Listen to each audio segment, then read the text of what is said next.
So for today's video, I'm going to talk about a couple of styling mistakes that I used to make that I have since fixed. And please keep in mind that the term mistakes is something that is very relative. Just because I consider something a mistake for my personal style and my body type and my taste, it doesn't necessarily mean that it is a mistake at all. There are no rules to this. I personally have just found ways to style my clothes that I think look better on me. So that's why I'm calling these things mistakes. But just don't get offended, you know, it's not that serious. Don't take these things to heart. So yeah, if you guys are interested, just keep watching. So the first mistake that I used to make was wearing things that weren't high enough on my waist. And it took me a while to find the right rise for me. The right rise for me is like 11.5 to 12 inches. I have a long torso and my waist kind of sits in the middle of my torso. So my waist sits pretty high. So the rise of my pants and my jeans has to be pretty high. I remember when very, very low-waisted pants were in, I never felt comfortable. You know, I would wear them because I didn't know any better. Then mid-rise came in, so I would wear that. And I never really truly felt confident in a pair of jeans or in a pair of pants until high-rise pants came in the picture. So if you're somebody that has never really fallen in love with a pair of pants or with a pair of jeans or whatever it is, maybe it's because you haven't found, you know, not only the right fit, but the right rise. So it is very important to experiment with your clothes and find what works for your body type. Another very, very big mistake that I see a lot of people doing is not playing around with different sizes. So yes, you might be a certain size the majority of the time, but for different fabrics and different style of pants and different companies, you know, not every company does sizing the exact same way. So I used to always purchase the same exact size and everything, and I never really tried going down a size. I never really tried to see how something that was a little bit more tailored and a little bit more form-fitted looked on me. So one day I decided to go down a size in my tops, and I realized that my outfit just looked a lot more polished and a lot more put together. Like, it looked like I actually tried a little harder as opposed to when I would wear something that was more relaxed. I still love both of them, but now I have more options. I used to do the same thing with my pants and my jeans and trousers and skirts and everything from the waist down. I used to always get the same exact size. So I would purchase these pants or these jeans or whatever, and they would fit my waist perfectly because it's the size of my waist, but then it would kind of like compress my butt and my thighs, and I kind of looked like a stuffed sausage in a lot of these things. But I thought, oh, okay, this is the size of my waist, so these are the size pants that I need to get. So now, since I have tried larger pants and I know that it just fits my legs a little bit better, even though it might be a tiny bit more loose on my waist, I can always go tailor something. I'm not judging the person wearing them or the person buying the heels. I'm judging the heel itself. Why does it exist? I don't know, but they're like little torture devices for your feet. I just think that you can still get the sexy effect with a shorter heel or a more comfortable heel. I understand that it's different for everyone. I am taller, so obviously, you know, if you're somebody that's shorter and you like to appear taller, or you're wearing a dress that is longer or whatever it is, or you just like very high heels because you feel sexy and you feel confident, whatever it is, I get it, you know. But for me personally, purchasing high heels was a huge mistake, and just wearing them was a huge mistake. And now I only own like shorter heels, like from 3 inches down. I cannot, I just don't find a point in wearing like super high heels. Next up is not wearing the right undergarments and not experimenting with shapewear. Guys, you can have the most perfect body in the world, but shapewear can just take your outfit up a notch. You know, it can really help smooth things out. There is no shame in wearing shapewear. And I'm not an expert by any means. I only own, I think, like 3 pieces of shapewear, and they're not even like hardcore shapewear.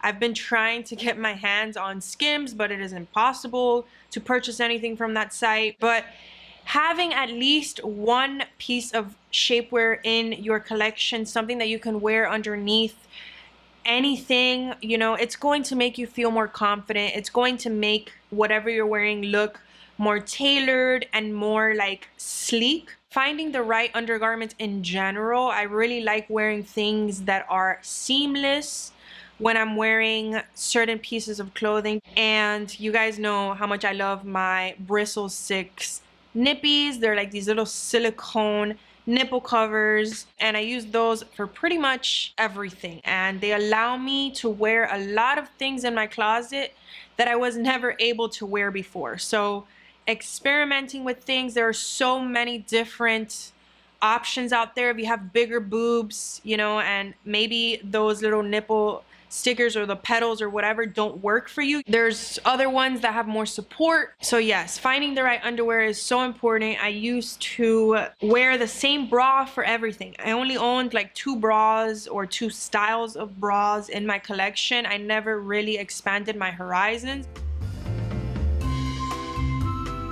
I still wear a lot of accessories a lot of the time. I have toned it down a lot. But if I am going to wear a lot of accessories, I like for things to be very dainty. But this wasn't the case back in the day. I used to wear a lot of the time. I switched to dainty jewelry, and now I've toned it down even more. If I'm wearing like statement earrings, I won't wear like a necklace, or I'll wear something that's very dainty, like barely there. If I'm wearing a very like bulky or like statement bag, I try not to clash it with a belt or with like too much statement jewelry. It's better if you take a final look at your outfit and see if you can like remove something, because the majority of the time less is more, at least for me. Some people look so good with like super chunky earrings, chunky necklaces, just everything, like they rock it perfectly. I don't think I can. I just think that I look better when I just tone it down. This doesn't apply to everything. I do have some cropped cardigans that don't look bad with like a tucked in shirt or bodysuit and high-waisted pants. There's nothing wrong with that. And I know that a lot of people can pull off cropped jackets, but personally, I just don't think it looks good on me. I don't know what it is. I like things that are a little bit more oversized, that at least hit my butt. Like, that's the length that I like for chunkier or heavier outerwear, for blazers, jackets, whatever it is. It has to at least hit my hips. I have wide shoulders to begin with, so I feel like if I'm wearing something that is very tight on my neck, it accentuates the width that is from here to here even more. I don't know if this is in my head, but it's kind of like a rule that I have made throughout the years, because it's something that I used to do, and I look back at pictures and I'm like, that just wasn't it. If I'm wearing a very tight necklace, I don't really like to wear chunky earrings with it because it just clashes too much. And B, I like for my top to be higher up in the neck. I do think that I have like a thicker like neck, or like this part. It's not as delicate as the average woman. So if I wear something that's very tight, I just look like I'm a linebacker. I like to wear them with like turtlenecks or something that is a little higher on the neck, just so that I'm not calling too much attention to how wide my shoulders are. So it's all like an illusion. Styling is just like makeup, in the sense that you're creating illusions, or you're like accentuating things that you really like, and you're hiding things that you don't really like. buttoning my button-down shirts all the way up or just leaving like one button unbuttoned, and I just looked like uncomfortable. Now obviously if you are in a work environment and you have to be very conservative and very professional, then you can't be showing like too much cleavage. But I feel like, again, it brings balance back into your outfit. So it's weird because I like turtlenecks, so I like, you know, it's not that I have a problem with covering everything. It's just that for button downs, it brings more dimension to the outfit, more balance, and it makes everything look more put together, like if you put more thought into it. Most of you, or a lot of you, may know that I recently started embracing my natural hair. And, you know, I love it, but it is a lot more prominent and it makes a lot more of a statement than when I used to wear my hair straight. So I actually do my hair now when I'm done getting dressed. Or if my hair is down, then I try to figure out an outfit that would look good with my hair when it's down. If I'm wearing something that is very high up on the neck, if I'm wearing very statement earrings or a very statement necklace, or I have a lot going on in the top of my outfit in general, I usually go for something that is more sleek. So I either put my hair up in a bun and sleek it back, or I wear my hair like this and like sleek it down just to like get it out of the way. There are times where I just can't be bothered. You know, if my hair's down and I'm in a rush and I just throw on an outfit, whatever, like I don't really care. But if I'm really paying attention to my styling and I really want things to look put together and like cohesive, I feel like doing my hair last and really like figuring out what kind of hairdo looks good with my outfit just makes everything, like it just gives everything that little touch. Just falling for trends and falling for what looks good on other people.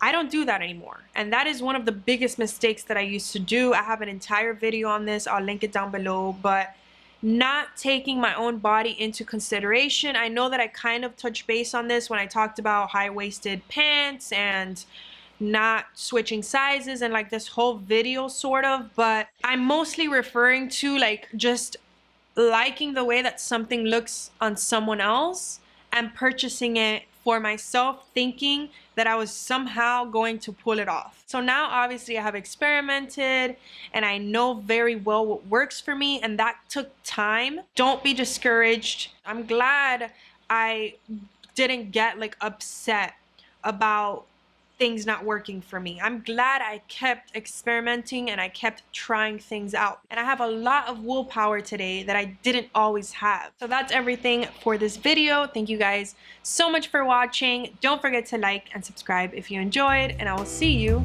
in my next video.